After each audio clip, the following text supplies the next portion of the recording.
രാജ്യത്ത് പാചകവാതക പ്രതിസന്ധി അയവില്ലാതെ തുടരുന്നു എന്നതൊരു സത്യമാണ്. ഹോട്ടലുകളും റെസ്റ്റോറന്റുകളും കടുത്ത പ്രതിസന്ധിയിലാണ്.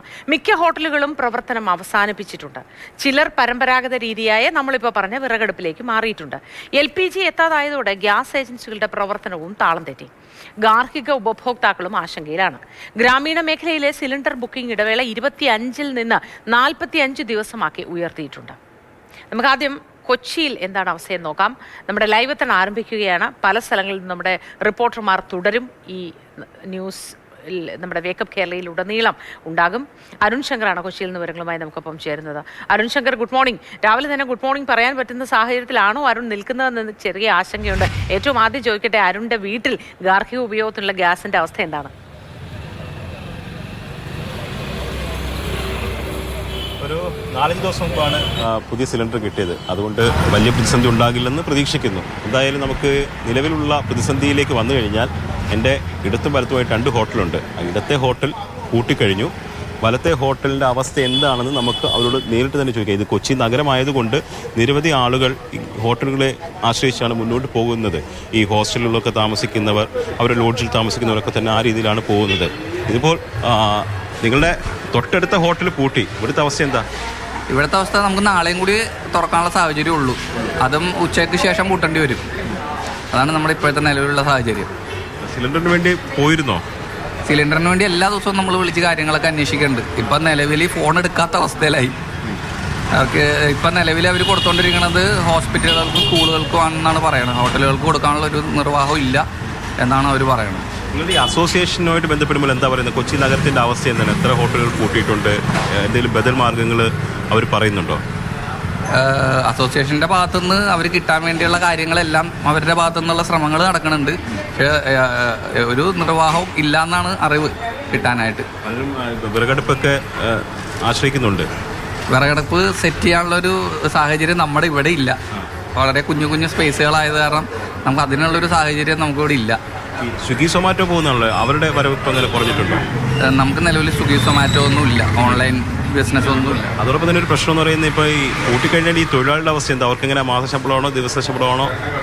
ഇവർക്ക് മിക്കവർക്കും മാസശമ്പളം തന്നെയാണ്.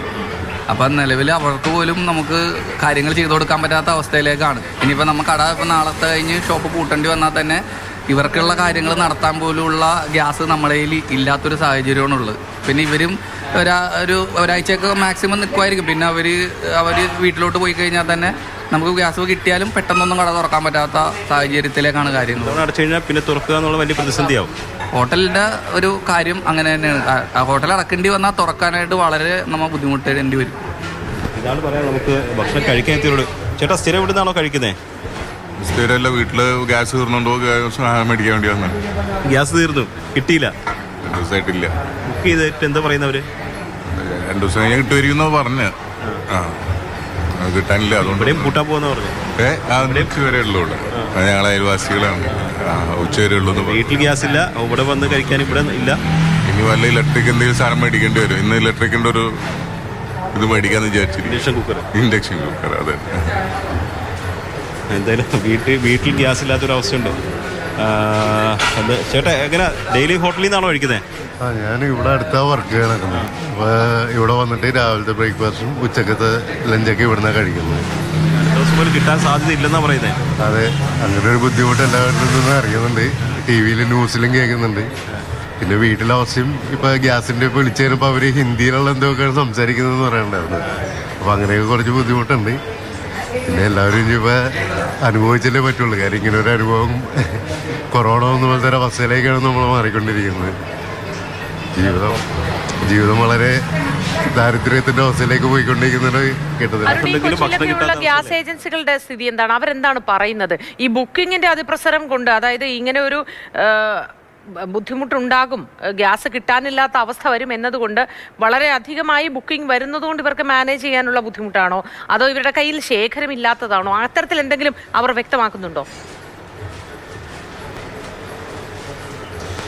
അവർ പറയുന്നത് ഇപ്പോൾ വാണിജ്യ സിലിണ്ടറുകളുടെ കാര്യത്തിലാണെങ്കിൽ അവർ ആ കാര്യത്തിൽ നിയന്ത്രണം ഏർപ്പെടുത്തിയിട്ടുണ്ട്. ആശുപത്രികൾക്കൊക്കെയാണ് ആദ്യഘട്ടത്തിൽ കൊടുക്കുന്നത്. പ്രയോറിറ്റി തീരുമാനിച്ചാണ് ഇപ്പോൾ അത്തരം ഏജൻസികൾ പ്രവർത്തിക്കുന്നത്. അതുകൊണ്ട് തന്നെ ഹോട്ടലുകളിലേക്ക് കുട്ടികൾ എത്തുന്നില്ല എന്നുള്ളതാണ്. അമ്മ ഇത്ര വർഷമായിട്ട് ഹോട്ടലിൽ ഒരുപാട് വർഷമായില്ലേ ഇങ്ങനൊരു പ്രതിസന്ധി ആദ്യമാണോ? ആദ്യം ഈ പ്രതിസന്ധി ആദ്യമാണ്. ഇത്രയും നാളും നമുക്ക് അങ്ങനെ ഒരു പ്രതിസന്ധി ഇതുവരെ ഉണ്ടായിട്ടില്ല. ഇത് കഷ്ടമാണ്. എന്താണെന്ന് വെച്ചാൽ നമ്മുടെ കാര്യമല്ലേ, ഇവരൊക്കെ പോയി കഴിഞ്ഞാൽ പിന്നെ നമുക്ക് കിട്ടാൻ ബുദ്ധിമുട്ടല്ലേ. ചേട്ടൻ അവിടെ പിടിച്ചിട്ട് പറ്റേ, അതൊരു പ്രതിസന്ധിയല്ലേ ഈ തൊഴിലാളികളൊക്കെ പോയി കഴിഞ്ഞാൽ? അതും ഒരു പ്രതിസന്ധി തന്നെയാണ് നമുക്ക്. പിന്നെ കിട്ടാൻ ബുദ്ധിമുട്ടാണല്ലേ. പിന്നെ ഇപ്പൊ ഇലക്ഷനായിട്ട് തന്നെ ഓരോരുത്തർ പോയിക്കൊണ്ടിരിക്കുകയാണ് അവിടെ ബംഗാളിലേക്ക്. അവിടെ ഇലക്ഷനാണല്ലോ, അങ്ങോട്ട് പോയിക്കൊണ്ടിരിക്കുകയാണ്. ഇപ്പൊ 3 പേര് പോയി കഴിഞ്ഞു. ഇനിയിപ്പോ ഗ്യാസും കൂടി നിറഞ്ഞ് നമ്മൾ കൂട്ടാന്ന് ഉദ്ദേശിച്ച് കഴിഞ്ഞാൽ ഇവരെല്ലാവരും പോകും. പിന്നെ നമുക്ക് തുറക്കാൻ തന്നെ ബുദ്ധിമുട്ടാണ്. ഒന്ന് മാത്രമാണിത്. ഒരു സ്ഥാപനം വളരെ നല്ല രീതിയിൽ നടത്തിക്കൊണ്ട് പോയതിനു ശേഷം പിന്നീട് അത് വീണ്ടും അടച്ച ശേഷം തുറന്ന് പ്രവർത്തിക്കുക ഏറെ ബുദ്ധിമുട്ടുള്ളൊരു കാര്യമായിരിക്കും. പണിക്കാരെ കിട്ടുന്ന പാട് ഉണ്ട്. അത് തുറന്ന് പ്രവർത്തിക്കാൻ കുറച്ച് ദിവസം അടച്ചിട്ട ശേഷം തുറന്ന് പ്രവർത്തിക്കാൻ ചിലവാകുന്ന തുകയുടെ കാര്യത്തിൽ അത് ബുദ്ധിമുട്ടുണ്ട്. വൃത്തിയാക്കി അടക്കം ഇതെല്ലാം ഒന്നേന്ന് പ്രവർത്തനം ആരംഭിക്കണം.